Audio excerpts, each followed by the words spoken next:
Kamu melihat ke bawah sofa, nggak ada. Membuka lemari? Tak ada juga. Kamu berbaring di lantai dan mengintip ke bawah ranjang. Duh, kucingmu juga tidak ada di sana. Cuma ada debu. Lalu, di mana kucingmu? Gawat, apa peliharaan nakalmu keluar lewat pintu belakang lagi? Kabut awan panik menguasai pikiranmu dan kamu berlari keluar. Halaman belakangmu yang dulunya asri dan penuh bunga, kini tertutup lapisan aspal keras yang tebal. Sejumlah tanaman palsu besar di dalam pot membuat pemandangan di sini sedikit lebih ceria. Oh iya, kucingmu di mana? Aduh, seperti yang kamu takutkan, kucingmu melihat sesuatu di tanah dan sedang sibuk memainkannya. Kamu mendekat dan tidak percaya apa yang kamu lihat. Ada tunas hijau kecil menembus aspal. Tapi artinya kucingmu dalam bahaya. Karena di zamanmu sekarang, tanaman lebih berbahaya dibanding beruang, buaya, atau bahkan hiu. Beberapa tahun lalu, kebanyakan orang belum tahu apa-apa tentang tanaman karnivora. Akan tetapi, kalau kamu bertanya kepada ahlinya, mereka akan dengan senang hati menjelaskan panjang lebar tentang topik ini.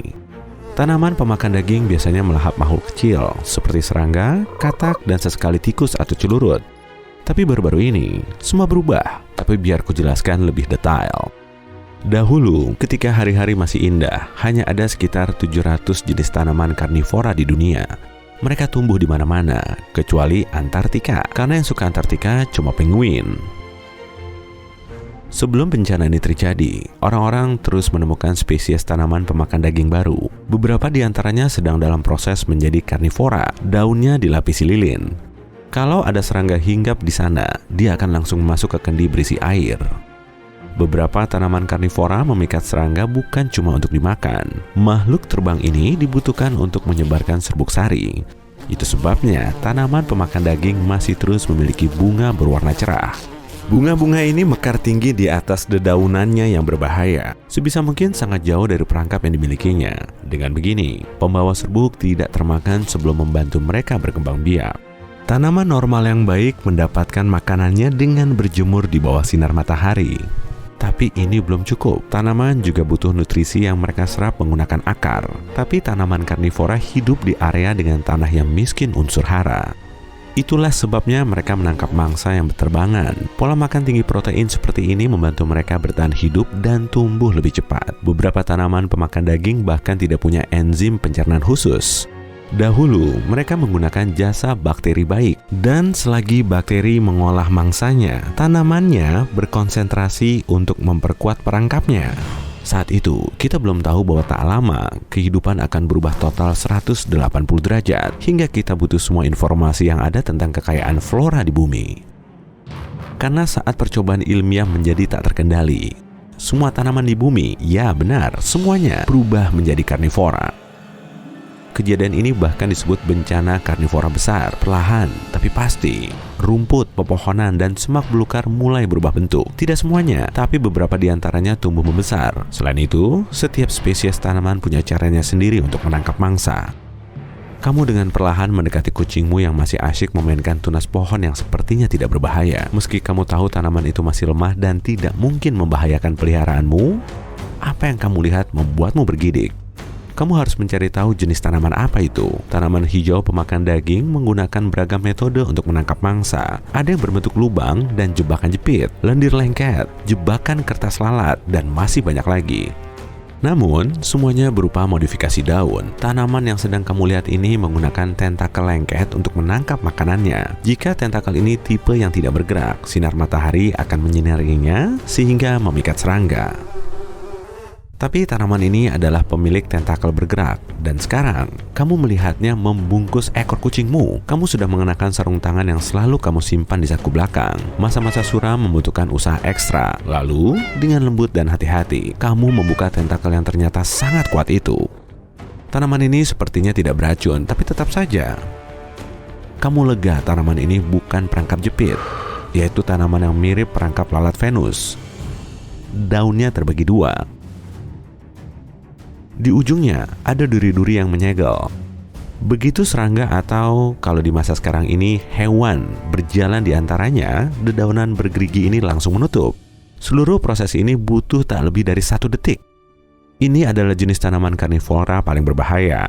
Tanaman perangkap jepit memiliki daun yang ditutupi rambut pendek yang kaku. Rambut ini bernama rambut sensitif atau pemicu. Jika sesuatu atau seseorang menyentuhnya, jebakan segera aktif. Tanaman itu menghasilkan cairan pencerna yang mirip seperti di dalam perutmu. Dalam 5 hingga 12 hari, hampir tidak ada yang tersisa dari mangsanya. Jebakan terbuka kembali, dan sisa-sisa mangsanya tersapu oleh hujan. Di masa ini, manusia tidak bisa merasa tenang bahkan di bawah air. Sekarang, semua rumput laut, setiap helai rumputnya, tidak sabar untuk mengunyah jari kakimu. Hidup telah berubah secara dramatis dalam banyak aspek. Pembangunan jalan dan jalan raya baru yang seharusnya menembus hutan membutuhkan lebih banyak persiapan, pengamanan ekstra, dan alat lebih canggih. Dari segi positifnya, planet kita mendapatkan lebih banyak oksigen dibanding dahulu. Manusia sudah mulai menyesuaikan gaya hidup ke realitas baru. Kita tidak lagi berjoging di taman, bersepeda, berenang di perairan terbuka, ataupun menikmati aktivitas luar ruangan lain. Gym, kolam renang, dan restoran pesan antar menjadi makin populer. Bencana karnivora besar telah mengubah pola makan manusia. Menanam sayuran menjadi agak sulit di masa sekarang. Kentang, wortel, brokoli, semuanya menjadi hidangan yang langka.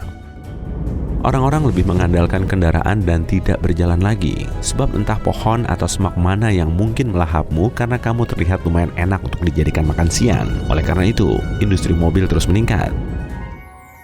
Semua toko bunga gulung tikar. Karangan bunga yang indah sekarang punya kebiasaan buruk memakan pelanggannya. Pernikahan juga berubah. Kebiasaan melempar karangan bunga pengantin ke pengiring pengantin berubah menjadi mengerikan dan tidak dilakukan lagi. Sayangnya, banyak hewan justru punah, terutama mereka yang lambat. Hewan-hewan yang selamat dari bencana ini sedang beradaptasi untuk hidup berdampingan dengan tanaman karnivora atau bermigrasi ke area yang lebih aman. Banyak hewan yang dulunya hidup di alam liar kini bergerak mendekati kota. Omong-omong, tempat ramah dan paling populer untuk ditempati saat ini adalah gurun. Meski jarang ada air dan minimarket di sini, makin banyak orang membangun rumah dan pindah ke sana. Mereka yang memilih tinggal di gurun tidak takut berjalan di sekitar 1 atau 2 kaktus untuk masuk ke mobil. Meski sejumlah kaktus ini sudah belajar mendeteksi dan menembakkan peluru jarum ke mangsanya. Masih belum jelas bagaimana mereka bisa meraih mangsanya yang berhasil dilumpuhkan. Kaktus tidak bisa berjalan kan? Masih ada tanaman pemakan daging asli di sini. Tapi semua telah berevolusi menjadi lebih kuat dan lebih besar. Bagaimanapun, manusia masih belajar untuk hidup di dunia baru penuh tanaman pemakan daging ini. Jangan lupa segera beli herbisida di toko sebelum harganya menjulang tinggi.